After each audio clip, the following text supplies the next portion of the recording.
Why did I choose the unruly tourists to explore in the form of an opera? That is such a great question.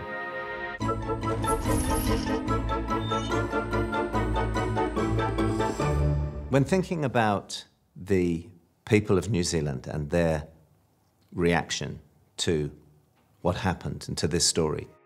It's not my uncle. I'm not your grandson. The people are behaving worse than pigs. I don't feel it's my place to make a judgment. As a theatre maker, I think it's my place to reflect a heightened version of what happened. We are a British family who come here to see New Zealand, see the Hobbit. And then let the audience work their way through it. Plead your case or leave. I thought that everyone is behaving badly. Had enough? Are you staying here in New Zealand for much longer? And at that point, I started to think, wow, this is theatre. I love Thomas. I think he's a brave soul. I love his need to explore, create and develop and find new stuff all the time. I think it's wonderful. You just never know where a creative artist is going to find their inspiration. I was watching television one evening, which I don't do a lot, but I was, and it was a program about New Zealand comedians. And Amanda and Livy came on.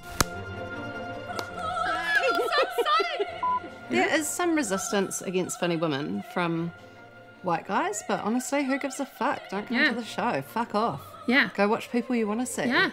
Don't complain about it to us. And weirdly, they're the same people that comment on New Zealand Herald articles often. And I thought, I wonder what would happen if I commissioned these two to write an opera. It just popped into my head. When we first heard from Thomas, and he just said, hello, ladies, I'd like to commission you to write an opera. Let me know if you're keen. We're like... that sounds neat, like a fun little afternoon project. But we didn't really believe that it was the director of New Zealand Opera.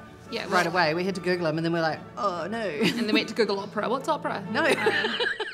And he said, well, what do you want to, what kind of ideas would you like to write about? Like, you could do an opera about the Unruly turret. And we're like, yes. Done.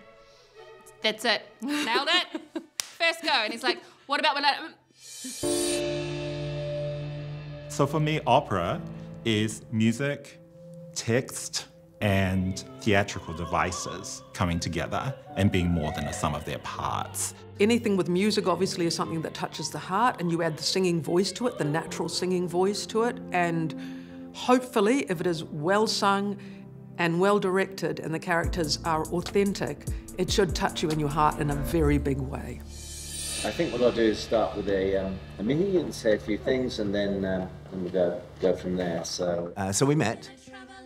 I realised that they are hugely skilled, hugely talented, and they take their work very seriously. Men all dressed in white are gathering. It's not religion, it's worse. It's not the Ku Klux Klan, it's not worse, but it's still bad. It's cricket. Yeah, fuck cricket. And once they were on board, then I needed to find a composer. So I'm in lockdown in Melbourne, like everyone else, and I get this email from Thomas de Mello Burgess asking me whether I was interested in a commission, which, when you're a professional writer in lockdown, is the greatest thing you can possibly hear.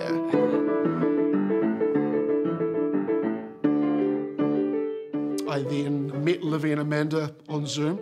I was vaguely aware of their work. I didn't know them very well, but I had heard of their stuff. The first time we met Luke on Zoom, because we're just like, oh God, who's this man that's gonna have to like tell us how the music has to sound? And we met him, we immediately fell in love. Yeah. Immediately fell in love with him, and we're just like, this is a match that Thomas could not have nailed it harder. if nothing else, this is going to be incredibly fun and really interesting and potentially a really important project.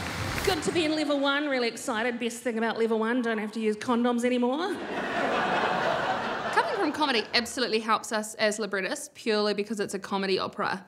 I think bringing someone that is musical but isn't comedic wouldn't be right, because it's a comedy opera. And I originally thought it was going to be a glorified orchestration job, that I was going to take their songs and operify them, for want of a better word. But actually, it became a much bigger compositional job, and we actually ended up writing it, so much of it together, and I got very involved in the story and the libretto. A libretto is the text to which an opera is written. The art of libretto writing is highly specific and highly disciplined. And the hardest thing for writers who are not accustomed to writing libretti, the hardest thing for those people to do is to reduce their work down so that there is room for the music to do its job. I knew what a libretto was. I didn't. I'm very uncultured. But I had never said the word before. I had never said libretto, and no one had ever called me a librettist. No. And I was not a librettist. If I got asked what's a libretto, I would have been like, some kind of women's sanitary product. I don't know. What would you? So we've written a song about like all the dumb stuff that's going on in the world today. Yeah, it's called Dumb Stuff. Look, Amanda and Livy are irreverent, funny, out there, at times controversial. We wanted to write a song about all the dumb stuff. We wanted the song to sound like Celine Dion was involved. They are outspoken, they don't take any shit from anybody, and no one expected them to play ball. Thomas didn't bring them in to toe the line. They made the RSA video, which I found so funny. So we went in to get a quiet gin. And along came Lynn. Lynn was like, have you signed in? Have you signed in? Yeah, you must sign in. We were like, yes, Lynn, we've been signed in. Who signed you in? And we were like, well, Jim. Lynn was like... The thing about the RSA song that Thomas was very taken by was that he said it was like a little mini opera in itself. He said, you already wrote an opera, it's just 3.5 minutes long. But now, can you please do one for 90 minutes? We're like, yes, we can. I think Unruly Tourist is like the perfect opportunity. It's a really interesting story. It's going to provoke. It's going to reach across and pull in different people who may not go to an opera but be interested in the story. Again, there's a huge commitment of faith and a huge commitment of artistic risk when you do these things. So it is, on the one hand, problematic. On the other hand, it might be thrilling. We really don't know.